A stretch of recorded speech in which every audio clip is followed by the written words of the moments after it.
What's up, military millionaires? I'm your host, David Perret. Today, I have an exciting episode with Mr. Hal Elrod, which he doesn't know this, but we go way back. He's actually a reason that, probably a pretty big reason for this community being around, but we'll get to that in a minute. So, today's episode, actually, ironically, I was going to mention this before. Alex, obviously, you can't see him here.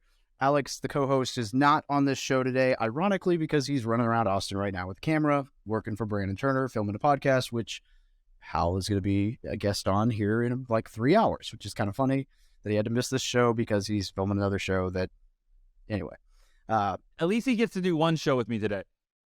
There you go. I know. It was kind of funny because I sent a screenshot of my calendar to a friend of ours who's a fan of yours and was like, you know, making fun, like, oh, look who I get to interview today. And then Alex was like, yeah, I don't get to be there, screenshot, because I'm interviewing him in person. And I was like, oh, okay, fine. So, anyway, small world. So this episode is sponsored by our mastermind group, and that's all I'm going to say about that. But I want to get around to introducing our guest, right? So today's guest is, if you don't know who Hal Elrod is, honestly, like, you probably haven't been around the community that long, but you should know who Hal Elrod is by now. He is an international best-selling author, as if being just a #1 best-selling author in the U.S. wasn't good enough, and probably on, I don't even know how many books. I mean, you've got 20 or 30 books out, 40, I've lost count. There's so many books that Hal and his team have written, and a lot of them are top best-selling, but he is an international best-selling author, a motivational speaker. He's a fellow GoBro. He is one of the most positive humans you're ever going to run into, and he's super passionate about elevating human consciousness.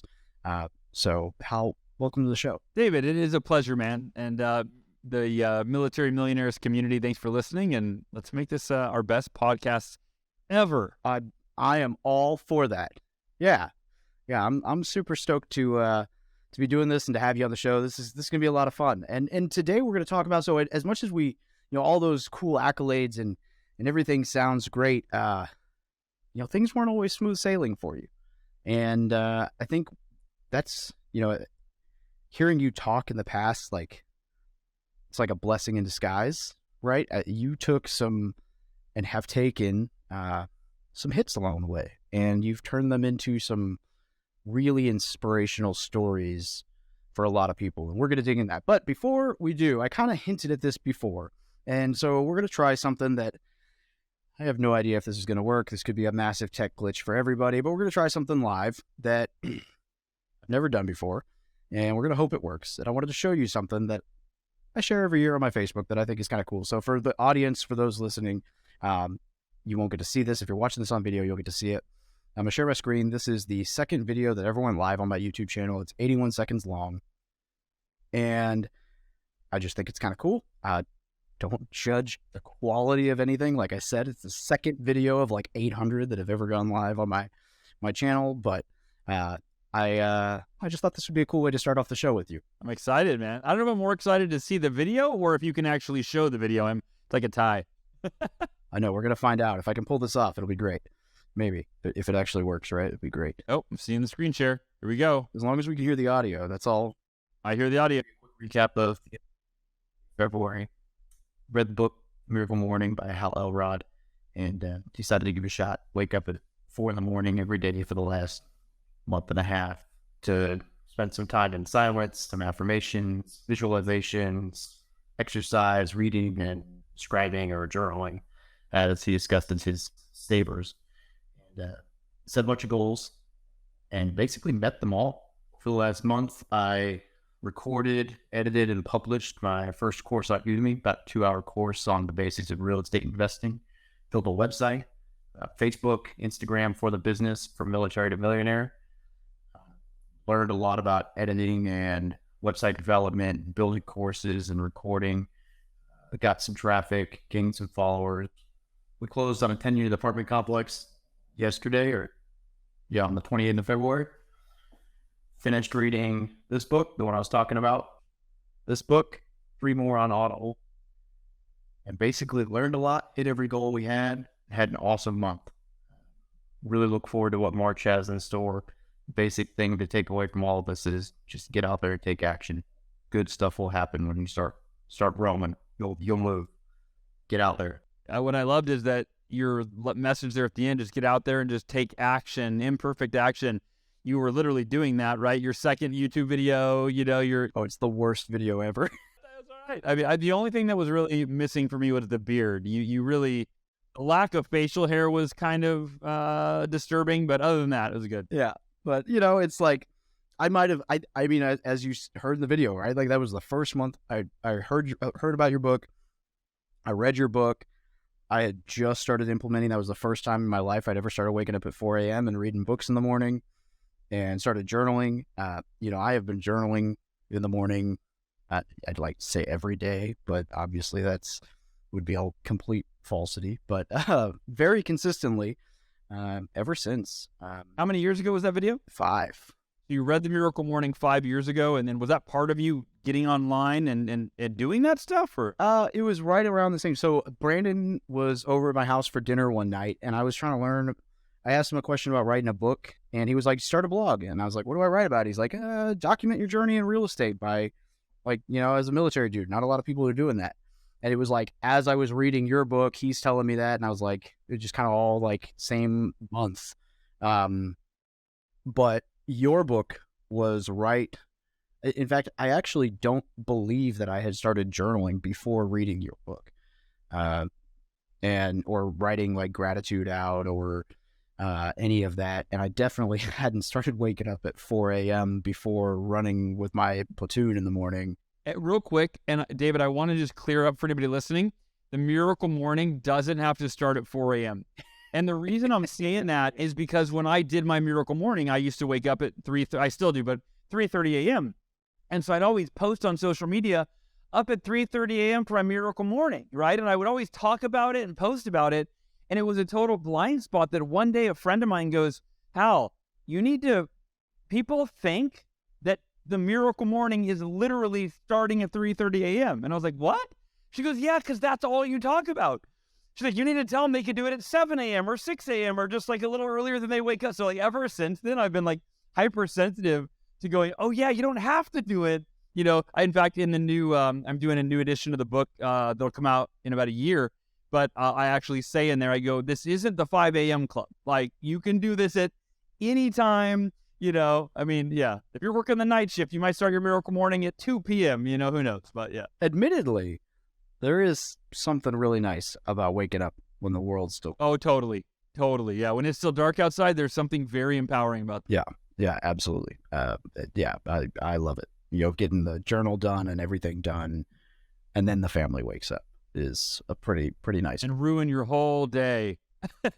Yeah, I know. I'm like, well, I mean, maybe not in those words. If you ever happen to listen to my podcast, wife. Yeah. But but I mean, ideally, right? Like, I can't imagine trying to do like my weekly plan on Sunday. I mean, I can't imagine. I've definitely slept in enough to imagine trying to do that while my 6-year-old is wanting to play. And it usually means that I'm doing it at night instead. So definitely not ideal by any means. So, all right. Now that we've gotten that out of the way, which I'm glad it worked. So I'm going to jump in with this one, and then we'll definitely go back to your story for sure. But I'm curious, just right off the bat, just to jump right in. Our audience is mostly service members and vets, right? And you face a lot of challenges in life, which we're going to get into here in a minute. And service members and vets obviously have their own set of challenges, but a common one, and one that I try to talk about a lot on the podcast, is like transitioning out of the military, which doesn't sound like it would be that much of a challenge to most people, but essentially what you're doing is you're like losing your sense of purpose, losing your identity. Depending on how wrapped up you were in that, it can be very daunting and just absolutely devastating to some people, especially, and just depending on what you got going on, it can be a really rough time. And I've talked to more friends that I would care to admit who, came very close to losing it all, no matter how successful they had been, just because of all of that. So I'm curious, as someone who's gone through some pretty life-altering changes and struggles, what advice would you give to people who are struggling with, identity or just a big transition like that? whether personal or professional obstacles. And how can the Miracle Morning kind of help them with that? Yeah. I mean, I think the answer is really the essence of the Miracle Morning and what it is. And if I were to sum up what the Miracle Morning is, it is a very specific daily ritual that is designed to help you become the best version of yourself. And to start every day, there's really two parts. Like big picture, it's you're becoming a better version of yourself every day because you are learning, you're growing, you're evolving, you're getting a little bit better each and every day, a better version of who you were than the guy or gal that went to bed the night before. And then in the that's the macro, right? That gradual progression. In the micro, it's starting every day in a peak physical, mental, emotional, and spiritual state.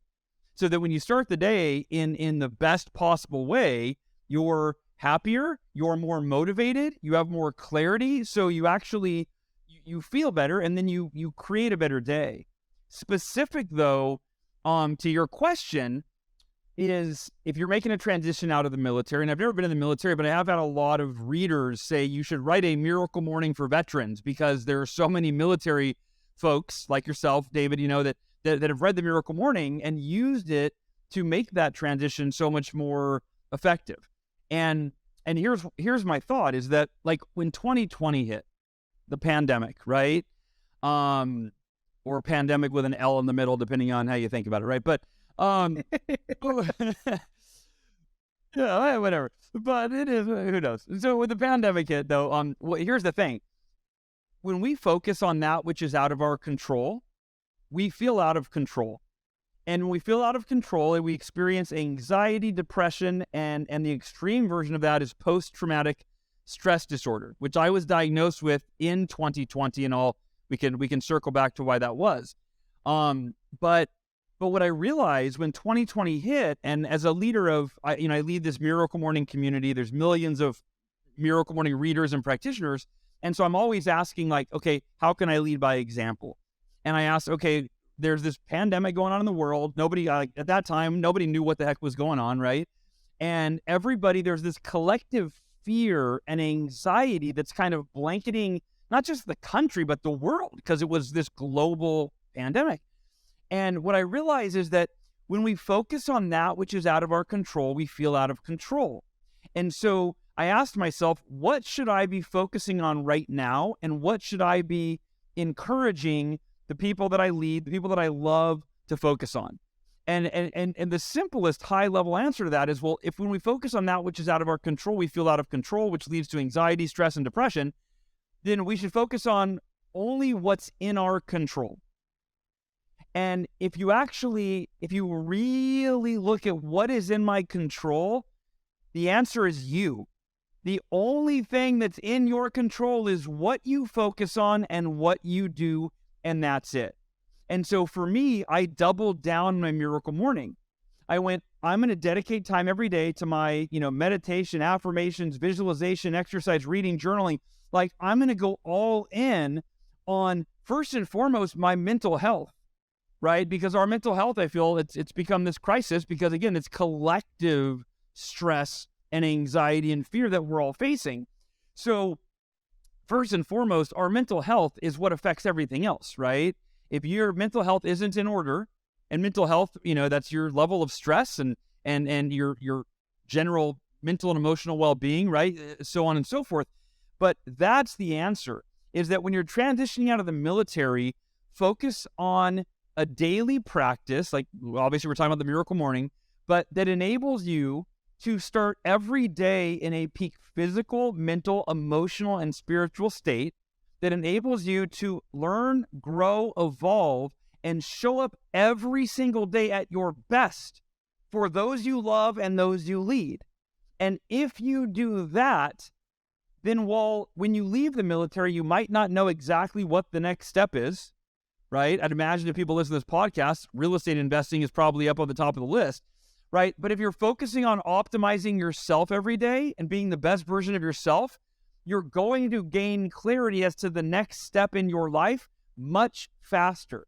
You're going to gain that clarity from a place of peak mental health so that you actually feel confident and you feel motivated and you feel capable of taking that next step and creating the new next version of your life after the military. So again, it all goes back to make sure you're investing time every day in your personal development to become the best version of yourself, so that everything that you touch, your relationships, your finances, your business, your health, you're touching it from the best place you possibly can, so that you're going to optimize the things that you create. I love that. Yeah. It's funny. I've got, everybody has their own struggles, and so I've had a therapist for a little while, just to help talk through stuff. And actually, I had a therapist even before that, just to help work through like limiting beliefs within the business, which was actually really helpful. Like, not a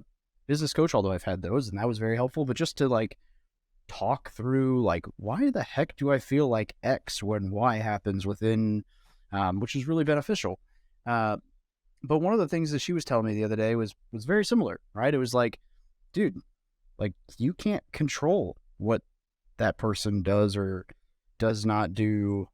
So yeah, maybe that is what should happen, but you have, you worrying about it does nothing. So why don't you just go hang out with your friends more? I'm like, oh. Yeah, be at peace with what you can't change and focus all of your energy on what you can change, right? Really simple formula. Which is funny because it's stuff we all know in theory, but then like when you get in the heat of, a transition or whatever, you're like, oh my gosh, everything's so terrible. And then you forget it. We have thought patterns that are, the thought patterns that are habitual, right? Like whenever I call it in the Miracle Morning book, I call it rear view mirror syndrome, where we have this rear view mirror in our subconscious mind, and usually we're not even aware that we're living through it, right? But whenever we're faced with a new challenge or a challenge period or an opportunity, we tend to check that rear view mirror and go, well, how did I approach this in the past? Right? And if there's nothing in the rearview mirror, like if it's a new opportunity, like real estate investing, I've never done it before, then you check the rearview, there's nothing there.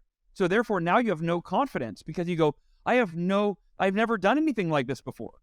Right? And then, or I tried something new and I failed in the past, or I know someone that failed in the past, right? You check that rearview, and unless the rearview shows you achieving the thing you're now considering at the highest level, then you have to live from your potential, which is inherently unlimited, and borrow confidence from people like David, like you. Hey, David left the military.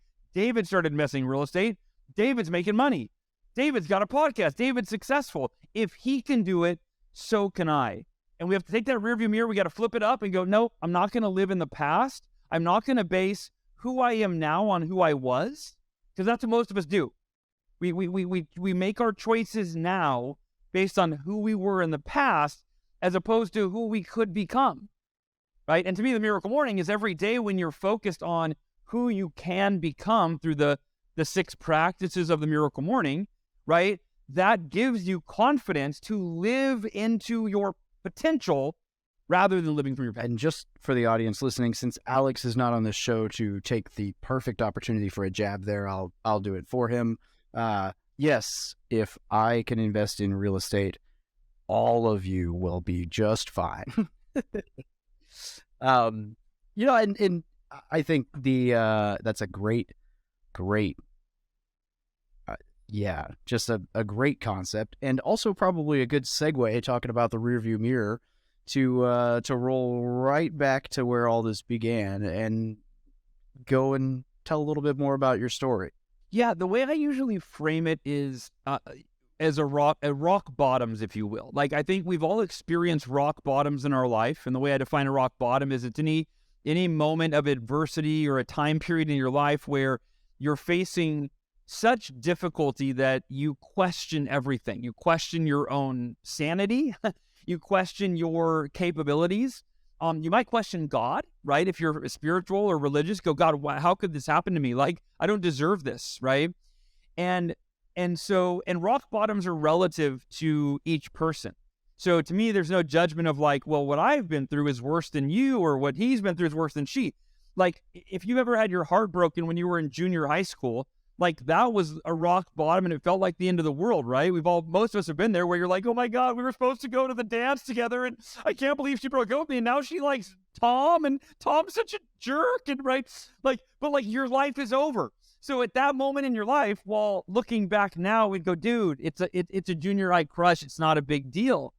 At that time, and by the way, as a parent, to me, this is something I try to always keep in mind, which is like when my kid is really distraught over something, rather than go, it's not a big deal, it doesn't actually matter, I try to put myself in his shoes, right? I mean, it's the oldest, empathy. Like, put yourself in another person's shoes and really go, what you've been through or what you're going through is difficult for you, so let me meet you there. And so for me, 2 rock bottoms that really led to the miracle morning. The first was when I was 20 years old. I was in sales. I was a sales rep for Cutco Cutlery, and I was one of their top sales reps, so I was often asked to speak at conferences. And I spoke at an event one night. It was December 3rd, 1999. I was 20 years old. I had just bought a brand new Ford Mustang, fresh off the lot, like 3 weeks prior. And that night, driving home after the meeting, my car was hit head-on by a drunk driver at somewhere around 70 to 80 miles per hour. And by a big full-size Chevy truck, much larger than my little Ford Mustang. And the worst was yet to come. Like, the airbags exploded, the windshield shattered, the front of the car was crushed. But my car was sent spinning into oncoming traffic, and the car behind me T-boned me into my driver's side door at 70 miles per hour. And instantaneously, that car crushed the left side of my door. Door just broke, twisted, and smashed into my body, and instantaneously my body was crushed. I broke 11 bones. I broke my femur, the largest bone in the human body, in my leg. I broke it in half. One half actually speared out the side of my thigh through the skin. I broke my pelvis in 3 places. It was crushed between the center console of the door and the center console. I broke my arm in half behind my humerus bone. I shattered my elbow. I severed the nerve in my forearm. My ear was almost completely severed. I crushed my eye socket, and the ceiling buckled, and it sliced a V in the top of my head. And I was bleeding from head to toe, and it took the paramedics, or actually the fire department, almost an hour to cut me out of the car with the jaws of life. And when they did, I bled out, and I was clinically dead. My heart stopped beating. I wasn't breathing. I had no pulse. I was clinically dead for approximately 6 minutes. And the paramedics put me onto a medevac helicopter, and they revived me with the defibrillators. They shot me back to life, hooked me up to an IV, and they airlifted me to the hospital. I spent 6 days in a coma, flatlined twice more, which my poor parents, man, they had the worst of it. Like, they were by my bedside, watching me fight for my life. And I came out of the coma 6 days later to face this reality that, that I didn't know anything about until I woke up, and I went, wait, I've been in this car accident. I broke 11 bones. I suffered permanent brain damage. They said I would never walk again. And, it's like, it's pretty hard to handle that reality. And here's the lesson that I want to share with everybody. And we'll get into the miracle morning, but this is, to me, this is one of the most important lessons I've ever learned. And I learned it 1.5 years before my car accident when I was in my Cutco sales training. And it's called the 5-minute rule. And my manager, my mentor, who happened to be the number one manager in the company at the time, so I had very good leadership, which I attribute most of my success to. But he basically said sales, and this is true for real estate investing, right? But he said sales is it's a microcosm for adversity, but it's accelerated. So the way he explained it was, he said, the average person faces rejection occasionally. He said, you're going to face it every single day, multiple times a day, when you're calling prospects, when you're asking for the order, when you're asking for referrals. You're going to hear no more than the average person does, in probably a year, every day.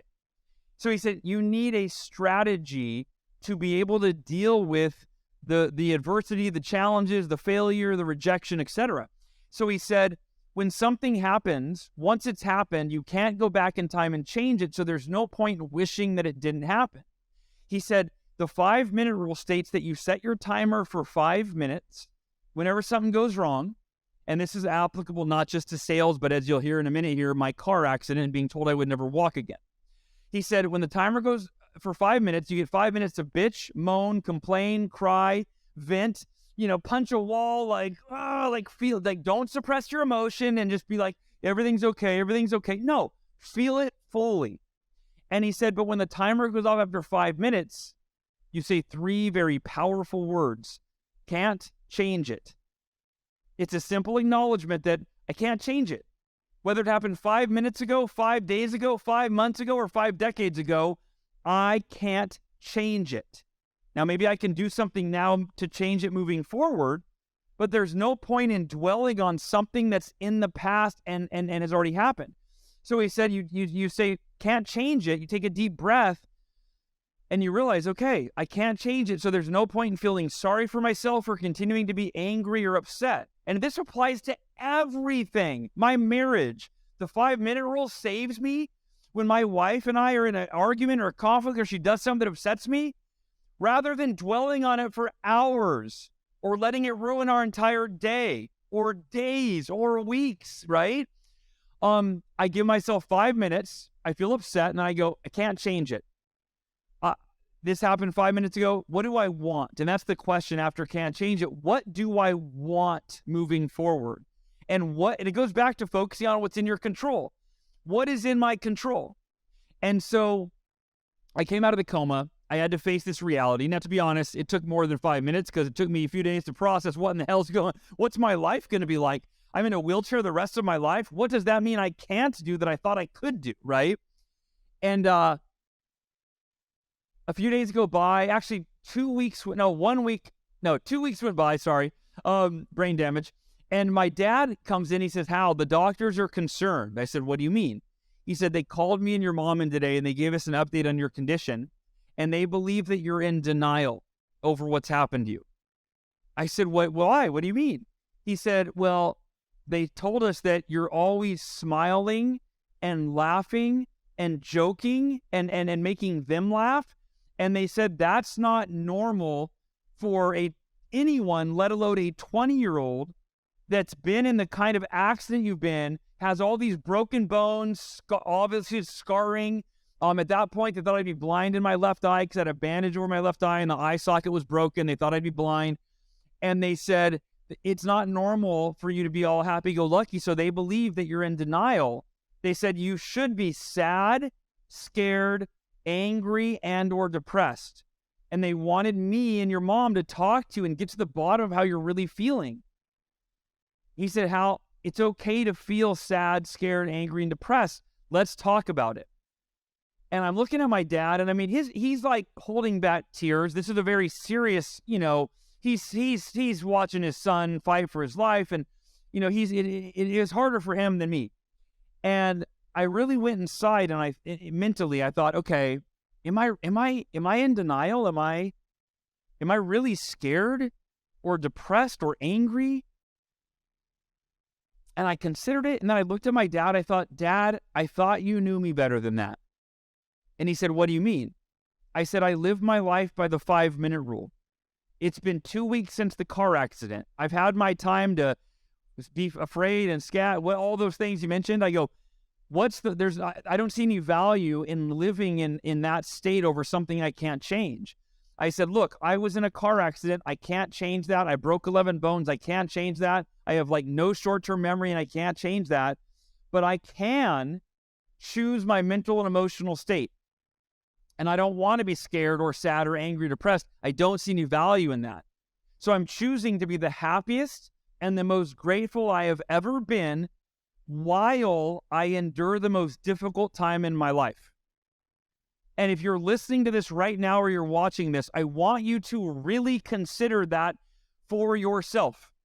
That you have the power to choose to be the happiest and the most grateful, or you get to fill in that blank, or the most at peace, or the calmest, whatever it is. Like, we tend to blame our outer world for the way we feel in our inner world. Like, when we're upset over something, whether it's angry or sad or whatever, we always point and blame something outside of us for the way that we feel. We go, of course I'm angry. Didn't you hear what she said to me? Of course I'm angry. It's like, okay, but what she said to you is not determining your mental and emotional state. You are. But most people, they don't consciously take on that responsibility. So they blame the external world for how they feel. They go, if you go, I feel blank because of blank, unless that blank is because I'm choosing, whether unconsciously or consciously, to feel that way, then it is a false statement. No one can make you feel any way other than you allowing yourself to feel that way. So the 5-minute rule, I realized that, wow, I have the power no matter what happens to me, whether it's a customer canceling their order at Cutco, or it's being told I'm never going to walk again. I realized that I get to choose how I feel in every moment. And the key to being able to do that is one word, David. It's acceptance. After those 5 minutes are up and you say, can't change it, that's the bridge to, therefore, I accept my life exactly as it is. It doesn't mean I'm happy about the thing, the circumstance. It doesn't mean you're happy about the thing. It means that you're at peace with what you can't change. It's a choice of how you go through life. And so that, to me, is one of the greatest lessons I've ever learned, because without it, I'm at the mercy of my uncontrollable, outer forces. What people say or do, what happens or doesn't happen, the economy, the government. And if you're allowing your mental and emotional state to be dictated by outside forces, then you're living completely out of control. And it's time to take control of your life and decide that no matter what happens to me, I choose how I experience every moment of my life in terms of how I feel, what I'm at peace with, etc. So that's the first and foremost, one of the most powerful lessons. And that really led me on the path to go, okay, I want to not sell knives for the rest of my life. Not there's anything wrong with that, but I want to help other people. I want to share my story and the lessons that I've learned. And, and then years later, the Miracle Morning came about. Yeah, which is, man, I mean, and what a powerful, just such a simple lesson, right? In theory, right? Obviously easier in theory than in practice. But the idea that the whole concept of your thinking and your beliefs become your reality rather than the other way around, and that you can choose to accept the situation as it is, not dwell in it, and essentially move on, right? And be grateful for what you have. And the irony when you think of, medical professionals going to your parents and saying, he's in denial, he's too happy, but you're not the first person I've heard say things like that. In fact, I interviewed a gentleman back in the day, Jason Redman. I don't know if you've ever talked to him. He's a Navy SEAL who he'd been shot a few times and whatever. And when he was in the hospital, people kept coming in, and it was like he kind of calls it like the pity party. And he essentially like posted a note on the door that was just like, unless you're coming in here happy, like, go away. It was like a full like letter, but it was just like, like whatever. And that was essentially the premise, was like, no, just go away. Like, we're happy in here. And it's always been interesting to me to hear stories of when people go through things that are just that difficult. And the people who make it through and come out on the other side, it seems like a very common theme is that it has something to do with that way of thinking, the gratitude, the positivity, it's a very powerful thing, especially when you can harness it before you get to that point. I've had people say to me like, oh, well, if I went through what you went through, I'd be that positive too, or I'd have that perspective. I go, that's okay, but how about don't go through it and then just adopt the perspective? Like, that seems like a much easier route, Well, and let's be real, I think that's also like, that narrative is riddled with survivor bias, right? Like, how many people went through something similar to what you went through and did not come out nearly as positive as. I've met people. I know a gal that was she was hit by a drunk driver when she was younger. not nearly as severe. And on the anniversary of her being hit by the drunk driver, she posts a scathing, "I hope you are rotting in hell," post on Facebook. So it's like she's still suffering, mentally and emotionally over that car accident that happened however many, 20 years ago or something. And she doesn't have to be, right? And that's the thing is, again, if you believe that your external circumstances determine your mental and emotional well-being, if you allow that to be the case, then that is the case and that is true. But if you decide that, you know what, I'm not going to allow the things that are out of my control determine the one thing that's in my control, which is how I experience my life. Viktor Frankl wrote the book Man's Search for Meaning. He was a Nazi concentration camp survivor. And the lesson from that was that between stimulus and response, meaning something happens and then I choose how I respond to it, there's a space. And within that space is the freedom to choose, right? You can either be miserable or you can be happy. Either way, life's going to do what it does. You just have to decide how you want to live it. What do you think? This is an interesting question, given the context of our conversation. What do you think of his theory, or not theory, but his, I guess you would call it just him noticing, whatever, I think I can't draw a blank on the correct word, but his epiphany maybe would be the word. I don't know. Anyway, that the people that didn't make it were the optimists, the ones who struggled the most.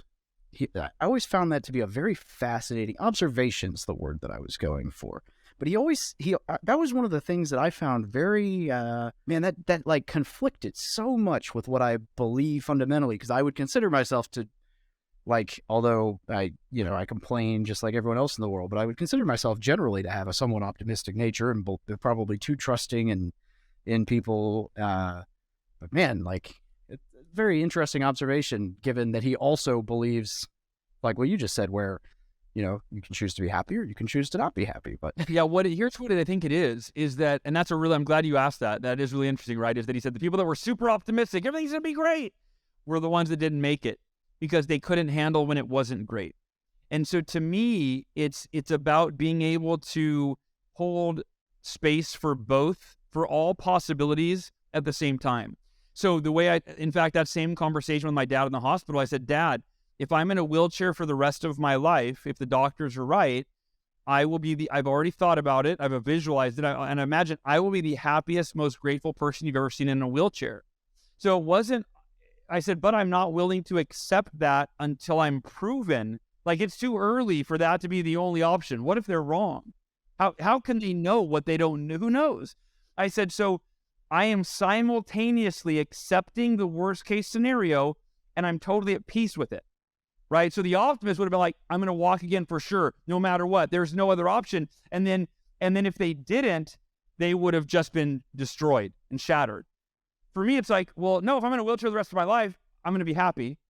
But I'm going to visualize walking every day. I'm going to pray about it every day while I simultaneously am at peace if it never happens.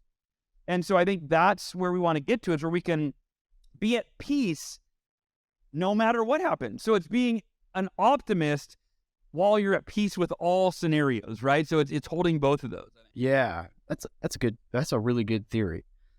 So I know you've got an appointment here you got to run to here in a minute. So I got one or two questions that I wanted to ask. So we'll try to we'll rush through, but like not super long-winded ones. One, I mentioned to you earlier that I had texted a friend this morning to send her basically a screenshot of the calendar and say, hey, look who I get to interview, and is there any questions you would like to ask him that, because I know she's a fan. I should be full transparency. The text I actually sent was that screenshot, and the text read, "Nana nana boo boo, look who I get to interview."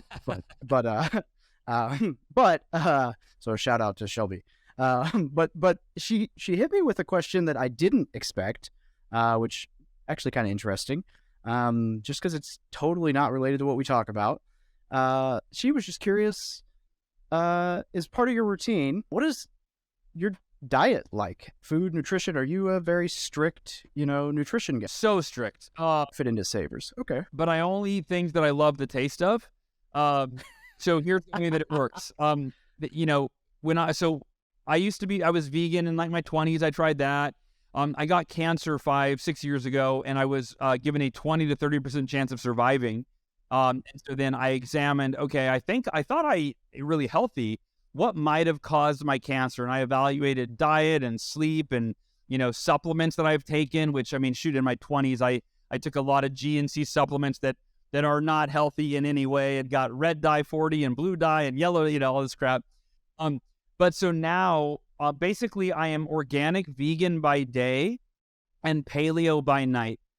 So every morning I start with some green tea, and then I make a smoothie with, berries and spinach and organic vanilla protein powder. For lunch, I have a salad, but it has protein in the form of, it has a lot of nuts and seeds and that kind of thing on it.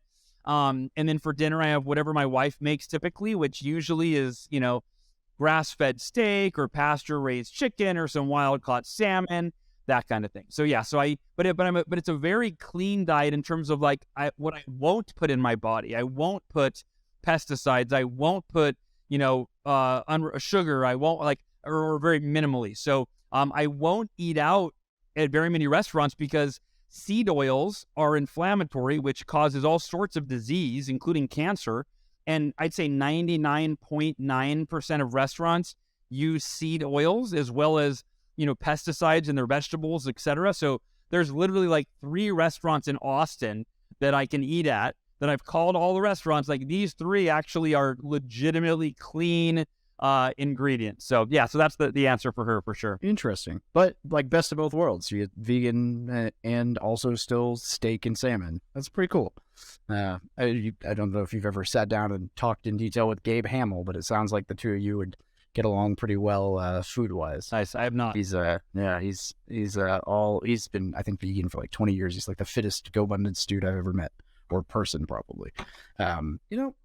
One that I always like to ask people that is just kind of fun, has nothing really to do with anything, is just, do you think there's having been around the business space as well as everything else that you've done in the inspiration space, do you see a difference? And I don't know if you've employed or worked with a lot of veterans, but I always like to try to ask, do you notice a difference if you have employed with or worked with a lot of veterans, or what kind of trait or opportunity do you think service members or vets might come out of the military with that you might have recognized that sets them apart, if anything stood out to you? Honestly, I think that it's anything that they apply themselves to, because the military does teach such discipline and structure, and it does give you a routine, right, or routines.